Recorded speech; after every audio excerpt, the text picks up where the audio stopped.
Hey guys, welcome back to the Golf Podcast. This is episode number 368. And today, Mike, we're going to lift the hood on the Golf Digest hot list. Okay. Right? So it's a list that, it's something that's been around for a very long time. A lot of golfers use it as a reference when they're looking for equipment. And who better to speak with it than someone who's been there from the very start? Dating back all the way to 1992. Mike Satura, he's been on staff there. He's now the senior editor of equipment at Golf Digest. We're going to be bringing him on the show in a moment. And it's something that, I've seen, you've seen, and we all have questions. We want to make sure when we are getting our equipment advice, we want to make sure that we're getting something that is unbiased. Right. And there's so much equipment out there. There is. A lot of people use this list as their starting point. There is, because there are just so many options. So no matter what level golfer you are, we know that a wide range listens to the show every week. There's going to be something in here that you can learn, because we're all wanting to make sure that we get the equipment that's fit for us. You've also heard us, I'm sure, talk a lot about club fittings as well. So I want to dive into that with Mike. We're going to get his take on, even above and beyond the recommendations, what are his thoughts on getting fit, where that plays into it, especially because, like I said, you hear us talk about that so much week in and week out. Right. And plus, a guy who's just so heavy with equipment for the last 2+ decades, I want to really gauge his thoughts on this whole distance report and things like that as well. 100%. So we're going to ask him about Bryson, that new rule we saw, which, by the way, the players was just incredible. Remarkable. Yep. I think it was so great to see what Justin Thomas Hats did. off to JT. He just continues to prove himself as a world-class golfer. The fact that we saw, we thought, again, it was me, Bryson, making another run, but then here comes JT with just a solid Sunday, and he missed a lot of putts that day. Mm-hmm. And he still did what he did on Sunday. He had such a brilliant round. Look out for big things from Justin to come. Okay, so before we get into our interview, we want to do one of our favorite segments that we do every week, which is the Twitter tap-in.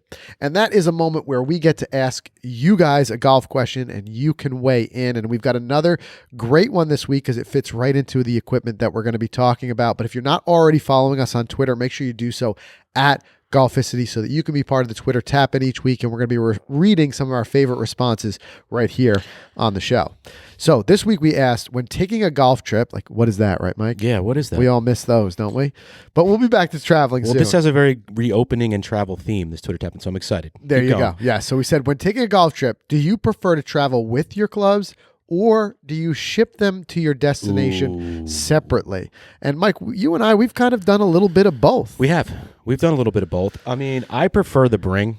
That's just me. Yeah. I'll just jump out of the gate here. I'm a bring guy because there's a lot of other things I'll stuff in there. I can even put some clothes in there. I put multiple shoes in there. There's just so much in there. I just like to have it with me. Yeah. Personal feeling. Look, I'm the same way. I actually, because as well as bringing golf clubs, we bring a lot of equipment with us for podcasts and for filming. So it just serves as an extra bag. We'll often put tripods and things like that in there. So we'll bring them along with us. But you have the other side of the spectrum. Like, you got somebody like my father, right? He's a big golfer. He, before COVID, was traveling a lot. He ships every time. And it's funny too. He's got it down to a system. He does not use any shipping service. He just straight UPS. Okay, yeah. It's hilarious. He's got his one box, this box that perfectly fits his golf clubs. He's got it in his garage, and he always says, "Don't throw out my box." The same box? Yeah, don't throw out my box. He's always worried someone says it's perfectly fit for it. He's got it down. He knows what to do. He puts it in there. He has a whole packaging routine, and he ships it UPS. So he's actually headed to Florida, I think, next week. So he's gonna get down there and try to play a little bit. He's the one who taught you about the towels around the irons. Yeah. I share that because that's actually pretty good. What I do a couple little tricks. One thing is I've got that, I think it's called the Caddy Daddy, and it's this rigid pole with a hard, almost mushroom looking top. Club's life one. Saved my clubs because it shattered, but the clubs were fine.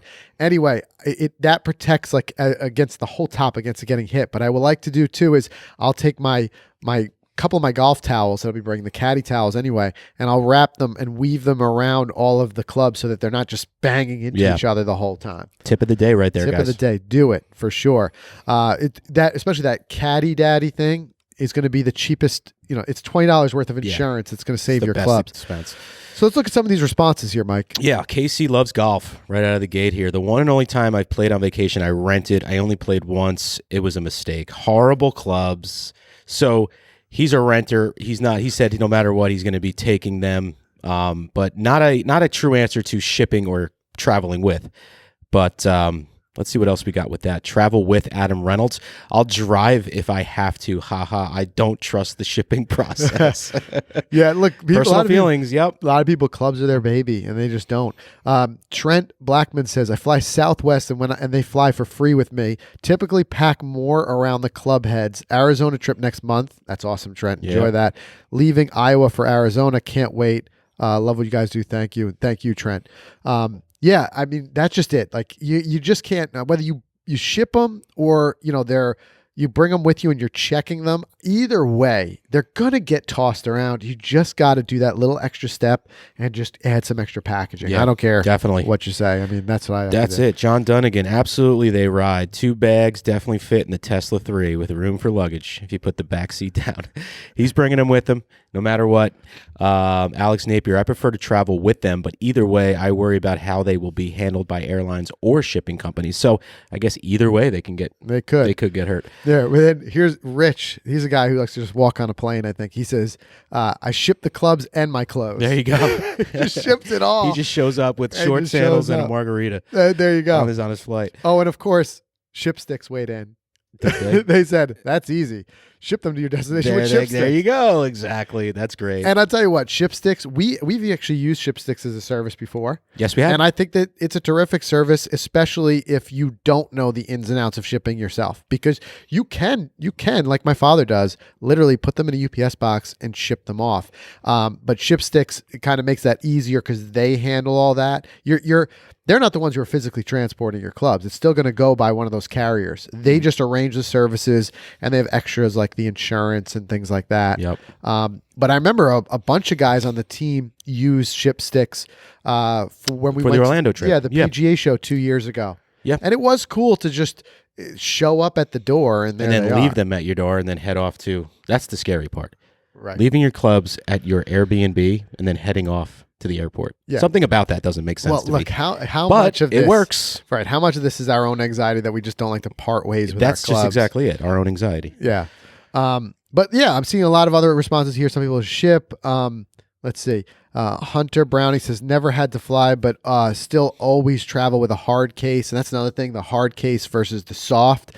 I've had a lot of people ask me about what case I use. I'll post it on the stories a lot. I have a soft case, actually, and it's done me fine as long as I've got some rigid component to it. And in my case, it's that caddy daddy thing. Yeah, for sure. I think you got to have something that will absorb an impact. And then here, the last one we'll do here is Joe T. He says, if the airline charges for them, I'll use ship sticks. If they don't, I'll check them. I've had a really good experience with ship sticks, which used FedEx prior to COVID. Not sure how reliable FedEx is these days. And I've had other issues with losing some packages. So, yeah, there's no doubt that what's going on with, all the types of parcel services right now. But just as the basic idea of shipping your sticks versus bringing them, I see a lot of consensus here. People like to kind of bring them. Right. I mean, that seems to be the... you and me, our personal preference is always to bring them. But hey, weigh in the conversation. Let us know because, look, at the end of the day, clubs are our babies. We want them to arrive there. And nobody wants to have a golf trip and you get there and there's no clubs. Except for, like I said, some people will say rent. But, that would be my plan D. Plan D. Now, if Shipstick spun off another company, did Ship Kids, now we're talking because I'll ship those kids so we don't have to fly with them. When I take my kids anywhere. But yes, my God. Ship Kids. Ship Kids. And there you have it, guys.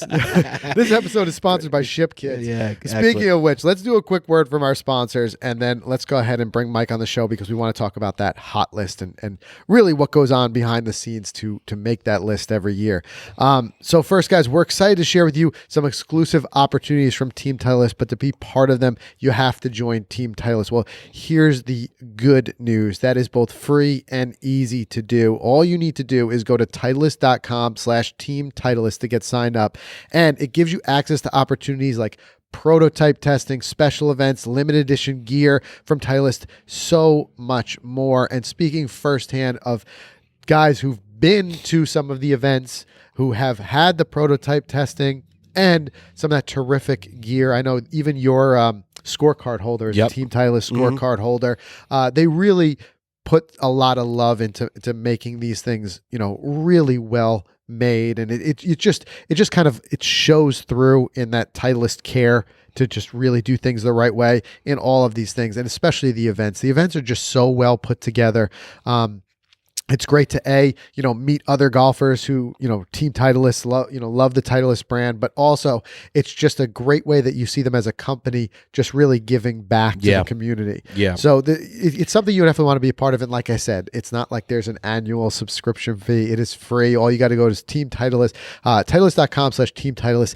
Get signed up. You won't regret it. Join Team Titleist with us, and we'll see you at some of those events. Why not join some for free and just get stuff in the mail? Exactly. No brainer.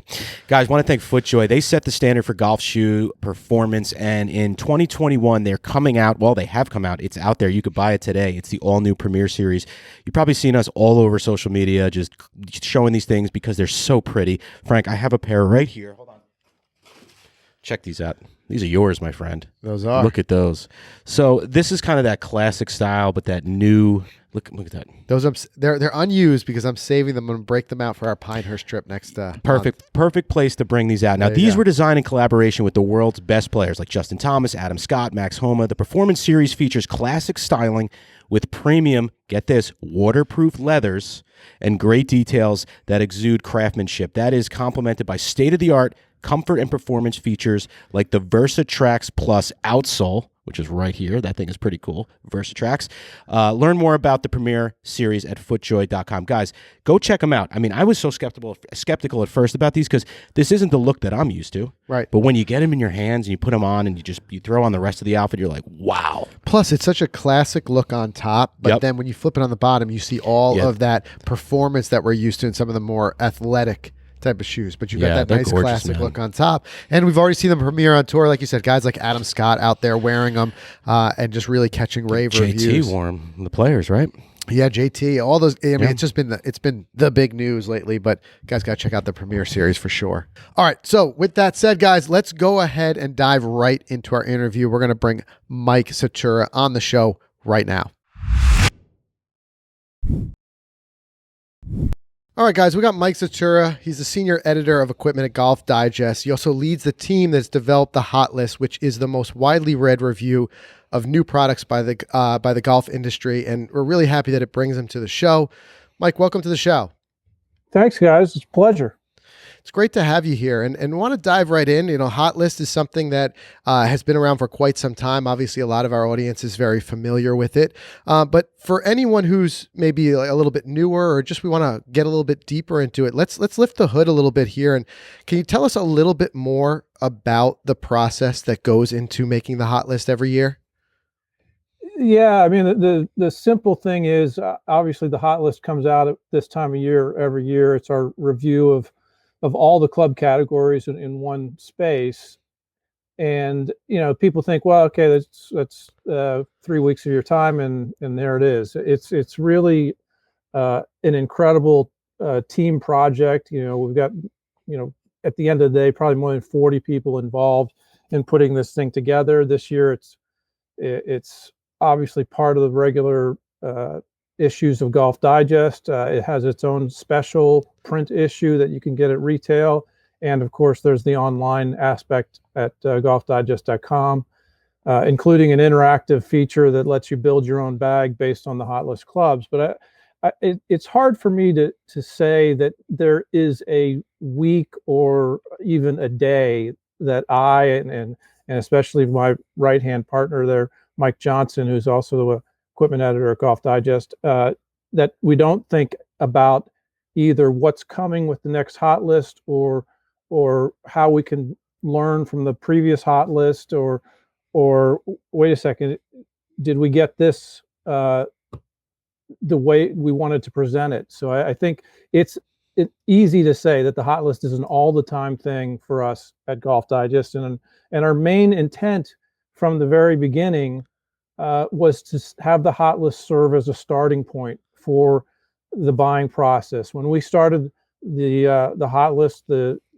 first go round, it was in 2004, and the equipment industry, the equipment business, equipment at retail was confusing then, and I think it's only confusing by a factor of 10 at this point. And I think our goal is, hey, let's help not so much eliminate your decision-making process and you just, essentially look at the hot list and go, well, this is what I want to buy. It's more like organize your buying process, organize the shopping process. I mean, there was a time when it would take a couple of months for someone to pull the trigger on a set of clubs.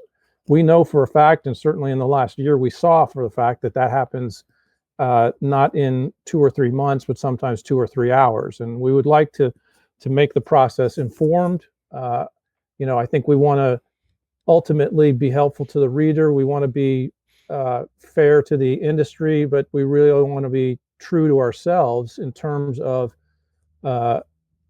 are we proud of what we produced? Do we think it's a truly honest effort? And I think what we end up, when you have 137 products, people get overwhelmed and say, wow, geez, everybody wins. And I think what we're seeing is there is a ton of good product out there. And it in a sense, if it's on the hot list, it should be on your shopping list. Yeah. And you know what, as golfers, it's good for there to be so many options for us. It's a good thing for us. And I'll tell you what, I mean, it is something you mentioned being proud of it. It's something that you should be proud of, because I tell you what, even I was looking through some of the digital piece of it, and it's visually stunning.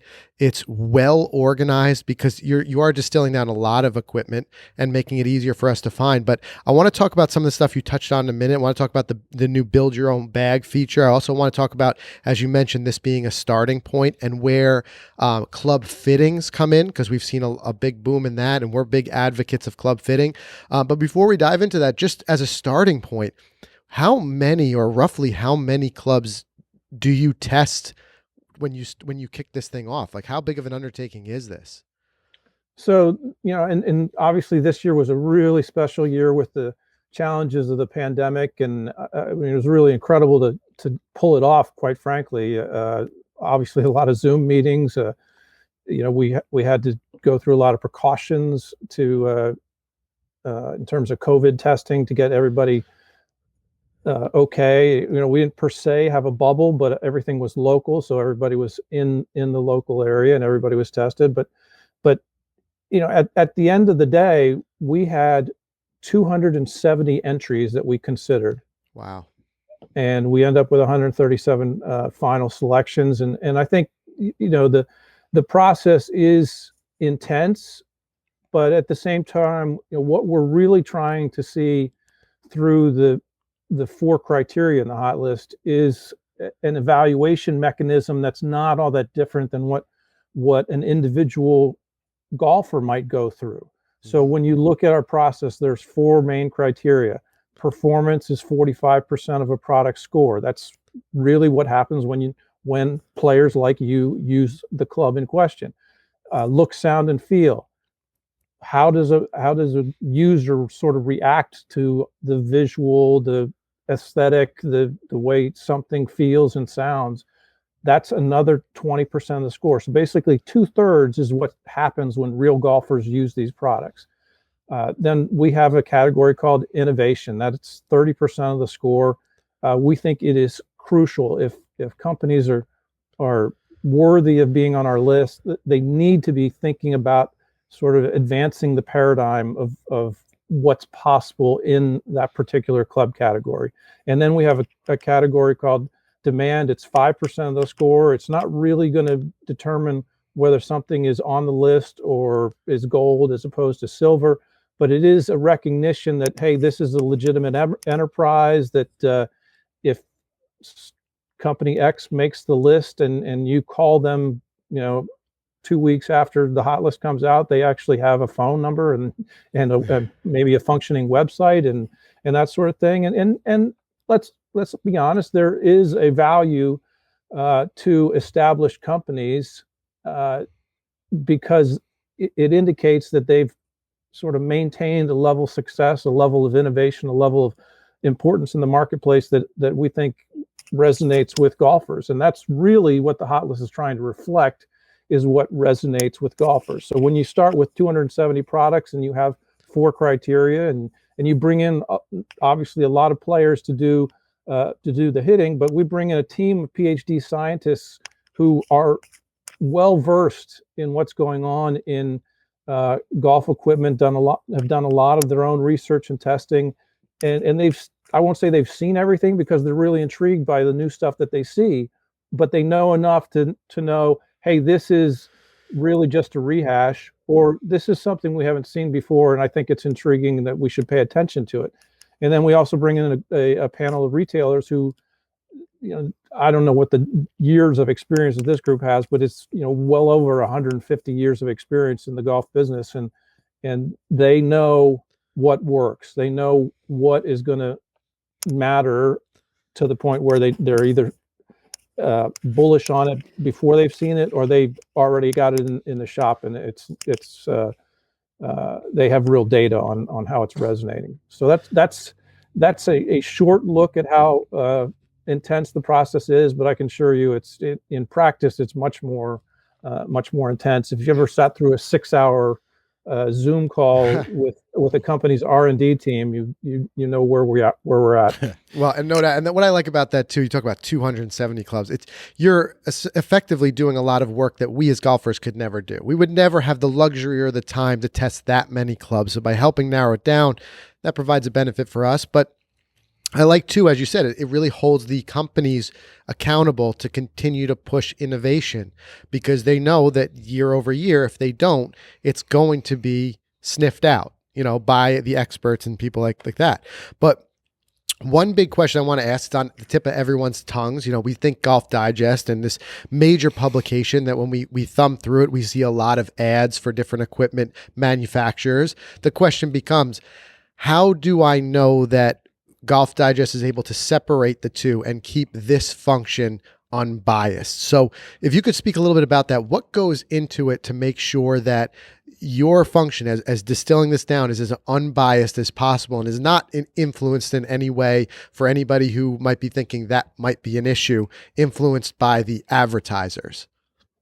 Well, it's been historically the case at Golf Digest that there's a pretty clear separation in terms of what we like to refer to as church and state. I'm not sure who's church and who's state in this, but the folks on the business side, it's not that they don't speak to me, but they know not to speak to me, and it's a respect that I have for them, because I don't want them trying to explain to people that they're trying to do business with, well, this is what the hot list did to you, and this is why they did it. Right. Our conversations with manufacturers are largely with the R&D side, and our conversations about results of the hot list don't involve people on the business side. In a sense, I feel sort of sorry for the folks on the business side because they can kind of get caught in the crossfire, but there really is not a business component to the hot list. There is advertising in Golf Digest. We have long-term advertisers with Golf Digest, but to put it in perspective, I would say the hot list directly has caused the company to lose an estimated $15 million in potential ad revenue. Wow. Simply because of how products have been viewed in the hot list and how companies have reacted to that. And to our company's credit, they've stayed strong with the hot list.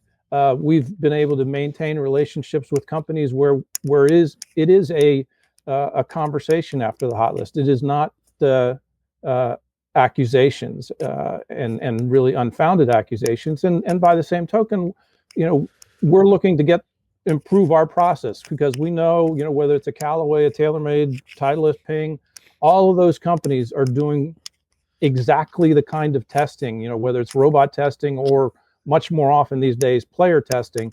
And they're trying to put forth products that they feel have been vetted by, their testing panel. And the beauty of the hot list is that this is an independent, and probably the first independent sort of evaluation that their products are going to receive in a lot of cases. So we do, once the hot list is finished and out and put to bed, we will share our player comments. We catalog all our player comments, and we will share those player comments with a specific company. Obviously, we don't share any other company's products with all companies, but company X wants to know how its driver did. Here are the comments on that driver from our panel. So I think, it is obvious to look at advertising and say, this is clearly an influence, but I really don't have any input into who advertises Golf Digest. I don't speak to that side of our business, and I feel very fortunate that that's the arrangement, and that's how we, in essence, do business. The hot list happens independently of just about everything at Golf Digest, including me getting the laundry done at home. Well, there you go. And I think, as you said, I think that's even terrific for the manufacturers, that they know that they're getting that. And a good manufacturer is going to value and understand that independent feedback is what's going to help them to grow and push their own boundaries. But switching gears, let's talk a little bit about this build your bag feature. So this is a cool, and it's a somewhat new addition, right? So when was this added? And can you tell us a little bit more about how that works, the build your bag? Yeah, exactly. We've kind of had a beta run of Build Your Bag last year, and it really has occurred to us over a number of years that obviously with a lot of products that make the hot list, the natural first motivation for the hot list is, well, hey, let's narrow down the field so that people can figure out what to buy. Well, okay, when you got 14 drivers, which actually is more like 26 drivers because of all the different models, how do we really take that next step? And it's really a simplified quiz based on each category. You're essentially answering 3 sort of binary questions, and that really splits the field in certain ways and kind of gets you really thinking about the type of player you are, the type of problems that you would like to fix, the sort of goals that you have or the shots that you like to hit, so that you can really kind of winnow down the field in terms of where a certain hybrid is better for a certain type of player. Or obviously with the 4 categories of irons, the player's irons, player's distance, game improvement, and super game improvement, we can sort of fit you into one of those categories. And we think the other beauty of build your bag is that, okay, you took the quiz once, let's go back and take it again, because maybe your answers have changed, or maybe you just want to see, well, if I answer this one differently, what are the recommendations there? And I think it's not the sort of final answer that we're trying to seek there. We're just trying to get you to think about how you approach the buying process, how you sort of approach this incredible supply of equipment that's flowing in front of you. And I think if you ask questions and give yourself honest answers, you're going to be in a better place when you walk into that large retail store, or go see your local pro and see what he has. But like I've said, probably since I started at Golf Digest in '92, and I think I've been about club fitting since 1993. If the hot list is the starting process, getting properly fit by an expert fitter is how you finish the deal. Yeah, and I want to talk about that in a second here. And one thing, though, I will say is I took some of the tests, and I do 100% agree that it helps get you thinking the right way. So coming from being amateur golfers ourselves and coming from that world, and knowing that even before we started learning more about equipment and fittings, we were very common to that question. Let's take a driver, for example. We're just thinking, well, which one goes the furthest? Like, that would be the only question we'd ask. But now it's an education in that buying process when it's starting to ask very simple, direct, but important questions like, well, forget how far the club travels. What's the trajectory do you want? Do you want the driver that hits the ball high and has more carry? Or do you want the trajectory lower but has more rollout? Maybe effectively it's the same distance, but it changes, and it's very individualized to the courses you're playing, to the type of style you're playing. So I think that I completely agree with you there, that it really is an education that gets golfers thinking in the right way about what questions they should be asking for their own game. But let's talk a little bit about fittings, because it's something that we've seen a big boom in, and I think that's good for everybody. It's good for golfers and it's good for the equipment manufacturers. So how does that work hand in hand with the hot list? Is it kind of, I think what I'm hearing you say here is it's this helping this narrow down process to give you maybe an idea and being more of an educated buyer of the direction you want to be, but then ultimately are you still saying you're a proponent of the player going and getting fit from that point? There's no question in my mind that the ultimate way to reach your potential is to have a custom fit set of clubs, soup to nuts, driver to putter. You will improve. There is no doubt in my mind. And it doesn't matter whether you're looking at a place like Club Champion or Golf Galaxy or PGA Tour Superstore or Cool Clubs or True Spec or the guy who's been running a great fitting establishment for years, like Totally Driven or Pete's Golf or countless other fitters. And obviously we do a sort of biannual ranking of the 100 best club fitters, and that's a good place to start. But I think the fitter is going to do, as part of his process, is going to do an interview with you. And I think the hot list is really sort of your prep for that interview with the fitter. And so, if you have a sort of sense of who you are and where your game is and what your goals are, that also helps the fitter steer you properly into certain things. And he's going to know, listen, I just spent a couple hours looking at the iron section of the hot list, and man, I'm on this iron right now. And the fitter's going to say, okay, but let's figure out where your game is. Let's figure out who you are. And yeah, we're going to spend some time trying that iron, but I've got a few other things that I think you should try as well. And I think the other thing that's sort of lost in all of this, everybody's like, well, which one got 5 stars in this and which is gold and which is silver. We just are in the middle of doing some research on shafts, for instance. And we just did a little test with Nick Sherburne at Club Champion. And we took a driver and a 10 handicap, and we got 4 shafts that on the surface are essentially the same sort of description. Obviously, they're all stiff. They're all basically the same weight. They're all from the same company. They're 4 different models. They're all relatively similar torque, but they're probably different bend profiles. But any guesses on from low to high, the difference between the shortest of those 4 shaft driver combinations? Do you think it was like 3 yards or throw a blanket over it? It was 17 yards. Wow. Jeez. Okay. So my point is, if you find a driver that you're intrigued by and you're working with a good fitter, you're going to get max out distance there. And I think that's what we say with the hot list, is that all these products have a place. All these products resonated with our panel. Don't feel like, oh, I'm going for a second tier because this got 4.5 stars in innovation or something like that. These products matter. And because of things like we've seen with the different models and the adjustability in drivers, and certainly other fairway woods and hybrids are trickling in that area as well, and the options exploding in the number of kinds of irons that you can try. You are going to get optimized, but you're not going to get optimized by yourself. You really need an expert who's got the tools of a launch monitor. The other thing I always love to say is the golf consumer is in such a great place compared to the consumer of everything, any other product.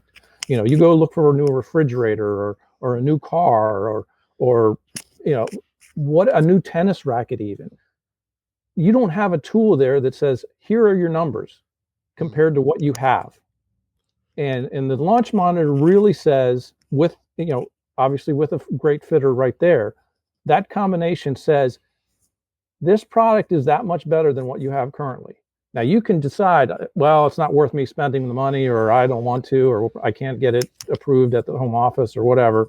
But it's undeniable. This is better than what you got. Any questions?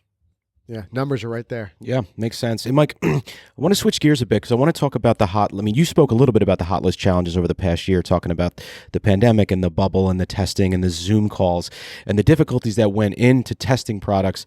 But the good news is that we've seen this recent boom in golf as a result of the pandemic, more people getting outdoors, more people getting into the game. Are you seeing this on your end? Are you seeing more interest in equipment purchases as a result?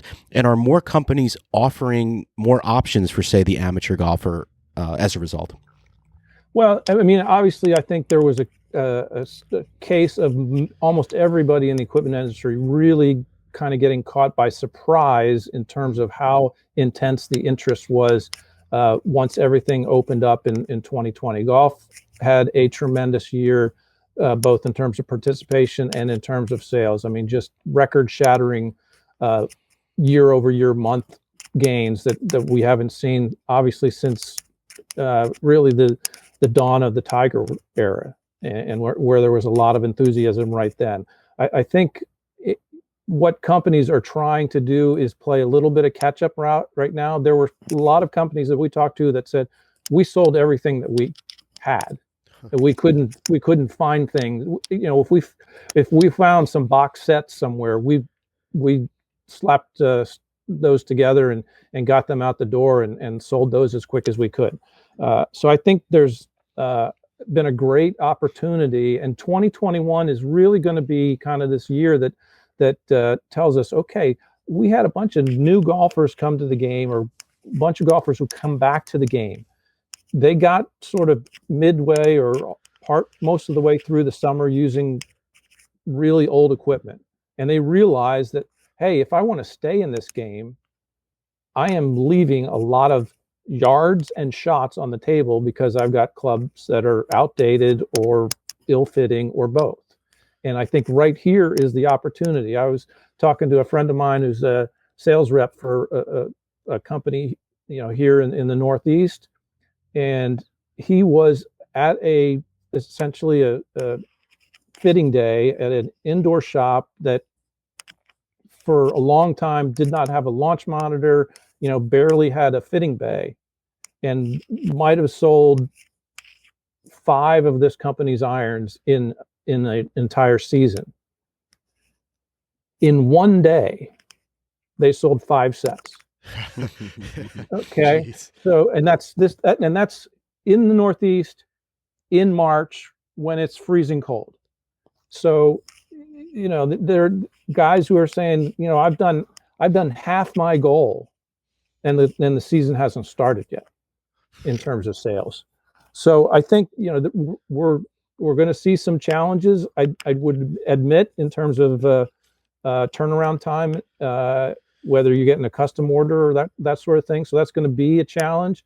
I do think there's definitely more interest in women's box sets. That's really being developed. You're seeing some of that, and honestly, the whole issue of women's clubs, we addressed that in the hot list, and we really think that there aren't men's and women's clubs on the hot list. There are golfers clubs, and if you are a certain level golfer and you go through a proper fitting, there are very few, if any, products on the hot list that don't apply to men and women. That said, there are plenty of box sets and sort of moderate swing speed player clubs that we think are good choices out there as well. And the point is, if you're using clubs that you used when you gave up the game 10 years ago or 5 years ago or 3 years ago, time to upgrade. Yeah, and there's all kinds of opportunities to upgrade too. Absolutely. Well, that's great. And, just one other topic we wanted to touch on here was, the hot topic of the great distance debate and Bryson and what's going on tour. We had Bubba Watson on the show, this past weekend, and we asked him point blank what his thoughts were. And he said he was all for it. He actually made the line, we like to see boxers get knocked out. And his other point was, let a guy hit the ball 400 yards. He still has to chip and putt. So, Mike, what's your take on this debate? Well, I mean, my take is, as someone who's reported on this for 20 plus years, I do sense a an urgency from the ruling bodies on this particular topic. So I think that the challenge for the ruling bodies is, with golf as popular as it has been in the last 18 months and really showing no signs of slowing down, the appeal of long hitters, I think is impressive. And yet you look at the players that are winning and contending in recent events, and how courses at a certain level are set up. I'm not saying you can determine the winner, but greatness is rewarded almost every week. It's not a one-dimensional player that is winning professional tournaments. If we want to think about ways to make the best players hit it shorter, I think there is a real conversation to be had about, whether there is a sort of wooden bat provision that you could have for elite level golf. I don't really believe that's the best way, but I think it's certainly possible that if you, for instance, limited club head size at the super elite level to, something under 250 cc's, if you limited shaft length at 43 inches at the super elite level, I don't think there'd be a lot of 370-yard drives. I think you'd see just as much talent. You'd see, you wouldn't see things taken away from the long hitters. I think you'd have to be a little bit better shot maker than if you had a 460 cc driver. It would be an interesting scenario just to see how it played out. And I don't know that there would be massive upheaval by the industry if there was a slight tweak to super elite level golf. But at the same token, I don't see any reason for it at this point, other than the fact that the ruling bodies are super motivated to make that change and have voiced that. So they're down that road. It's just a matter of whether they can bring everybody with them. Yeah, and I think we're on the same side of saying, like, let these guys be the superhumans, and we're there to watch, and it's entertainment first at that level. But, one side of that, equipment aside, I just want to get your take. What was your thinking then on the OB rule that they did on the 18th hole at TPC Sawgrass when they saw Bryson looking to hit it over to the other side there? Do you think that was a good decision on their part? No, I thought it was complete weakness. I mean, just, if you want to fix the golf course and get it to that not being a viable option, I just don't think a player who's come up with a way to attack a hole and you suddenly, to me, it's no different if they said, oh, you know what, we need guys to hit driver on 18, so we're going to put a giant pond between 200 and 280 yards. Yeah. In the middle of the fairway. Right. Yeah. He's figured out a shot, make him hit it. Right. I mean, it's not like he's figured out, oh, I can just hit wedge and turn this 430-yard hole into something else because of the angle. He's got to carry it 300, 310. Yeah, right. And land it in, a 12 by 12 yard square. The reason that they did it doesn't seem, to justify the fan danger or whatever excuse they used. Now, I do think it certainly, they had plenty of evidence that this was a possibility because it was actually done at the AJGA players, the junior players event. Mm-hmm. So to me, you could have said, wait, we need to figure out how we have this hole set up. And instead of doing internal out of bounds, maybe there's a design change that we can make to the hole, or maybe there's a new tee that we can put in that would make it a little bit more challenging or interesting from this perspective. Or we just take our lumps and if he wants to do it, have at it. But we're gonna make it hard for him. We're just not going to make it stupid. Right. And as you said, he still had to execute the shot, and it was no easy shot if he was going to go for it. But Mike, before we let you go, one other thing I want to make sure that all of our listeners are aware of. For anyone who's not already familiar with the hot list and the new Build Your Bag tool, can you tell them just, a little bit more about where they can find that? I know we talked about print and digital, but just simplifying it for anybody who's hearing this and they say they want to check it out, how can they find the hot list? Exactly. Yeah. So the hot list obviously is in print form, a special issue that you can get at retail, and you can also go to golfdigest.com/hotlist and order that special print issue. And obviously, when you go to golfdigest.com/hotlist, there's also the full hot list experience online, including the Build Your Bag interactive that we hope gets your shopping even a little bit more focused, and you can take that learnings from the quiz and go right to your retail facility or your fitter and get that fitting process started.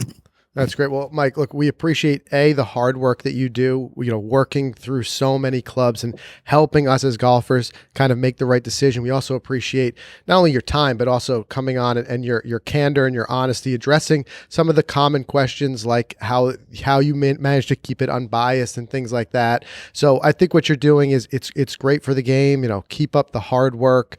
And I think just as we get, like as I said before, more equipment just means, more options. It's better for the golfers.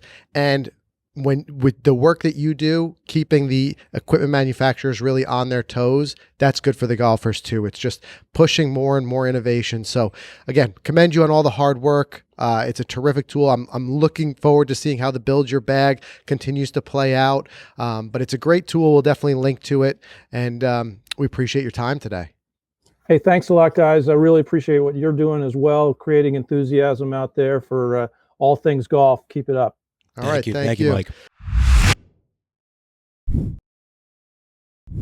All right. So that was great having Mike on the show. And I think it was interesting to hear really what goes into it. Yeah, absolutely. Because I'll be one of the first to say, like, I've checked on the hot list, kind of every year. And I remember back in the day when it was just print and just looking at it, you'd see those awards, silver, gold, or whatever. But never really knowing how much kind of went into that. And him talking about being a 40-person team and bringing in the scientists and just the people with experience on it and just the different categories. For me as a golfer, it gives me a higher comfort level. And especially how he talked about the unbiased portion. Sure. It gives me a comfort level knowing that, hey, this is something that I can look at as a resource. Right. And you think you nailed it when you called it a starting point, because it is important, again, go get fitted. Yeah. As we always talk about. But it is a great starting point because of those detailed questions. If you take that test, do you want more carry or do you want low and more spin, things like that. I think it's a great way to narrow it down and start you off on the right path. Yeah, and it gets us as golfers thinking more along the lines of how top-tier golfers think. Right. When a tour level or somebody who's competing in some way level golfer goes to get new clubs, assuming there's not a sponsorship deal that's pushing them towards one type of thing. Mm-hmm. Let's just say you're just a top tier golfer going to buy new clubs. Even at that level, because even within brands, there are variations, if you've heard us talk about. But the reality is they are asking those questions. They're talking about how, what is your desired trajectory? We even just did that when we got fit for the ball. That's right. Even the ball. What's the desired trajectory? How are you attacking greens? What type of clubs are you playing in what situations? Are you the type of person who is hitting your 3-wood often off the tee, or is that mostly just a fairway club for you?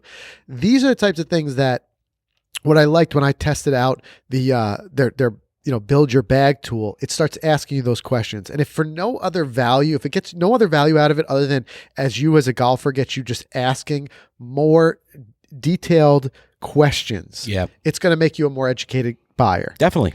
Absolutely. And he was right in that every fitter we've worked with have asked similar questions. Mm-hmm. And I like that he even saying, like, look, this is the list. And just because it got 4 stars doesn't mean it's perfect for you. Right. Exactly. Use it as a data point in your buying decision. But then when you're with your fitter, use that too. And make a buying decision between the two. And I think that's just it. It's just something that it offers us more information.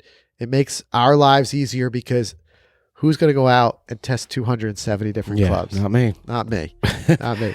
So that was really cool. Like I said, we'll link to everything in the show notes, as well as if you're watching this on YouTube, we'll put everything in the video description. But you can go to the show notes by going to golficity.com/episode 368. Again, another really fun interview.